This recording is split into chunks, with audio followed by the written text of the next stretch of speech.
संपूर्ण जगभराला उत्साह असतो आणि त्यामुळेच आम्ही सगळ्यांसाठी आणि आपल्या जगाच्या पोशिंद्यासाठी हेच मागणार की या महाराष्ट्रामध्ये कधी दुष्काळ नाही पडला पाहिजे आणि पाऊस सतत सुरू राहिला पाहिजे, कारण पाऊस पडला तेव्हाच आपण जगू शकतो. पंढरपूरला दर्शन झाल्यानंतर काय म्हणजे विठ्ठलाकडे काय हे असणार आहे?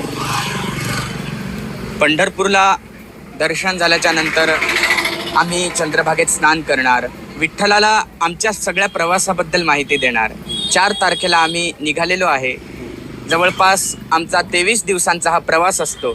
या 23 दिवसात थोड्या अडचणी येतात, पण विठ्ठल दर्शनी गेल्याच्या नंतर त्या अडचणी अशा म्हणजे खूप खूप खूप कमी वाटायला लागतात, कारण विठ्ठल दर्शन झाल्याच्या नंतर मन अगदी प्रसन्न आणि प्रफुल्लित होतं. या सर्वांना तुम्ही घेऊन जात आहात, कसं नियोजन असणार? सेवा समर्पण प्रतिष्ठान यवतमाळचा हा दिव्यांग अंध सेवा प्रकल्प आहे. या मुलांना स्वावलंबी बनवून पुनर्वसन करणे हा संस्थेचा उद्देश असतो आणि या मुलांचा आत्मविश्वास वाढावा. या लोकांना आपल्याला असं वाटत असते त्यांना की आमच्यात काहीतरी कमी आहे, पण यांच्यात कमी नसतं, यांच्यासाठी खूप जास्ती असतं आणि त्यांना जर प्लॅटफॉर्म मिळाला तर ते खूप छान सगळं करू शकतात. हे या वारीवरून सिद्ध केलं.